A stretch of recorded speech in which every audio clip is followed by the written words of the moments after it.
भारत माता की जय। जिंदाबाद जिंदाबाद।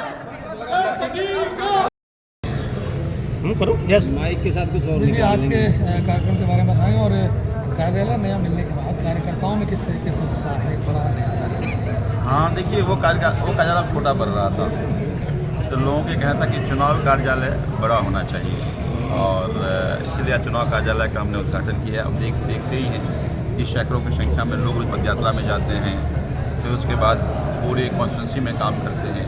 तो अब एक ऐसा जगह जहाँ पर अगर संख्या ज़्यादा हो तो वो ठीक से बैठ पाएँ, वहाँ पर अपना कोई काम कर पाएँ। यही कारण चुनाव कार्यालय का आज हमने उद्घाटन किया है। 2100 रुपये की योजना, महिला सम्मान योजना और संजीवनी योजना, जिसको कि अपनी कहीं ना कहीं सबसे मजबूत कड़ी मान रही थी, उस पर जाँच के आदेश दे दिए। नहीं, वो जाँच करते रहे भाई। अरविंद केजरीवाल जी ने पहले ही कहा है कि हम 1000 रुपये महिला सम्मान योजना में दे रहे हैं, अगर जीत कर आएंगे तो 2100 देंगे। और हम हर घर जा कर के 2100 रजिस्ट्रेशन करा रहे हैं। रजिस्ट्रेशन इसलिए करा रहे हैं ताकि देने में समय न लगे, एक हमारे पास अवेलेबल है।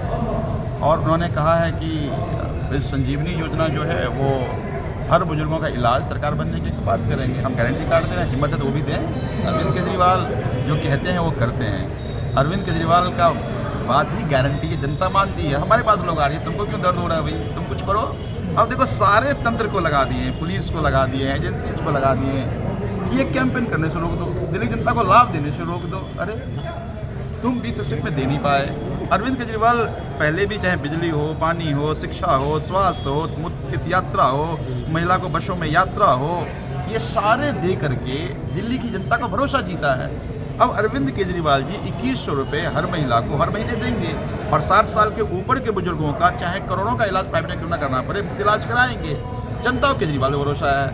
तो तुम तंत्र को लगा करके रोकने की साजिश करोगे, जनता मान जाएगी, ऐसा नहीं है। आप देखिए, लोग लाइन में लगा करके, अभी बुराड़ी की बात करें, लोग 90,000 रजिस्ट्रेशन हो चुकी है जो महिला सम्मान योजना लेना चाह रहे हैं। तो बेसिकली तुम तंत्र लगा के, तुम्हारी कोशिश है कि हम कैंपेन ना करने दें, लाभ ना पहुंचने दें, लेकिन दिल्ली की जनता अरविंद केजरीवाल भरोसा करती है। इनके ये रोकने से अब ये कारोबार रुकना नहीं है। अभी तूफान है, तूफान को कोई रोक नहीं सकता। तो मुझे ये लगता है कि वो अपनी कोशिश कर रहे हैं, वो अपनी साजिश कर रहे हैं। देखिए, एलजी जो है वो एक पोस्ट की सैंक्टिटी है, गरिमा में पद है, उसको उन्होंने तार तार कर दिया। भारतीय जनता पार्टी के बूथ एजेंट की तरह काम कर रहे हैं। तो दिल्ली की जनता सब देख रही है और मुझे लगता है कि चुनाव आने दीजिए, माकूल जवाब देगी। भाजपा उम्मीदवार तय नहीं कर पा रही अभी तक, जबकि दावा करती है जीत का। हाँ, बिल्कुल बिल्कुल। मुझे लगता है कि भारतीय जनता पार्टी पूरे दिल्ली में इस बार बैकफुट पे है। जनता के बीच में जा रहे हैं तो जनता उनसे सवाल पूछ रही है। जनता कह रही है कि भाई अरविंद केजरीवाल 24 घंटे बिजली दिया, मुफ्त बिजली दिया, सस्ती बिजली दिया, तुम्हारे 20 राज्यों में सरकार है, तुम बताओ कहाँ दिया। उनके पास कोई जवाब नहीं है। उन्होंने कहा कि 10 साल में अरविंद केजरीवाल आधे की सरकार, आधे में आधा तुम परेशान कर रहे हो। तब भी जो शानदार स्कूल बनाया, तुम्हारी 20 स्टेट में सरकार है, बताओ डबल इंजन की सरकार, ट्रिपल इंजन की सरकार, कहाँ कोई सरकार बनी, कहाँ कोई स्कूल है ऐसा। लोग कह रहे हैं गलियों में कि अरविंद केजरीवाल आधे इंजन की सरकार, उसके बाद उन्होंने मोहल्ला क्लिनिक में जांच, इलाज, दवाई अस्पतालों में किया। तुम्हारे 20 राज्यों में सरकार है, बताओ तुमने क्या किया। अरविंद केजरीवाल ने कहा है कि हम हर महिला को 2100 रुपया देंगे, 18 साल के ऊपर की महिलाओं को, बुजुर्गों को इलाज कराएंगे। तुम बताओ 20 राज्यों में कहाँ तुम करा रहे हो कि यहाँ करा दोगे। वो सवाल का जवाब नहीं दे पा रहे हैं। इसीलिए भारतीय जनता पार्टी बैकफुट पे है। भारतीय जनता पार्टी के लोग चुनाव लड़ना नहीं चाह रहे हैं और मुझे लगता है कि इस बार देखिए कुछ बड़ा मिरेकल होगा। ऐसा नहीं हो कि 70 के 70 सीट आम आदमी पार्टी। लोकसभा चुनाव में जिनके साथ आपने चुनाव लड़ा, साथ में साथ डाल करके, आज वही मुखर होकर के आम आदमी पार्टी के खिलाफ हो गए। देखिए, लोकसभा का चुनाव हम बड़ी लड़ाई लड़ रहे थे।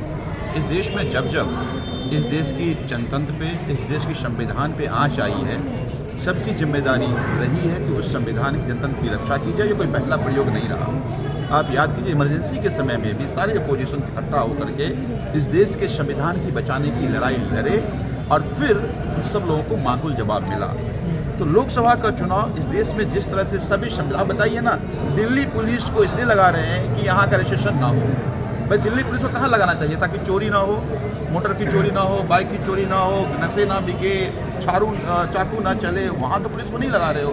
तुम आम आदमी पार्टी के कैंपेन को और आम आदमी पार्टी जो लाभ दे इसको रोकने के लिए लगा रहे हो। तो तुम इंस्टीट्यूशन को तुम कंट्रोल कर रहे हो ना, जिस तरह से ईडी सीबीआई को कंट्रोल करके सभी अपोजिशन को जेल में डाल रहे थे, तो बचाने की लड़ाई की। मुझे लगता है कि दिल्ली में हम आम आदमी पार्टी 10 साल में काम किए और जो आगे योजना है हम उसको लेकर के जा रहे हैं। तो इसीलिए जनतंत्र में चुनाव लड़ना सबका अधिकार है, ये जनतंत्र की ब्यूटी भी है।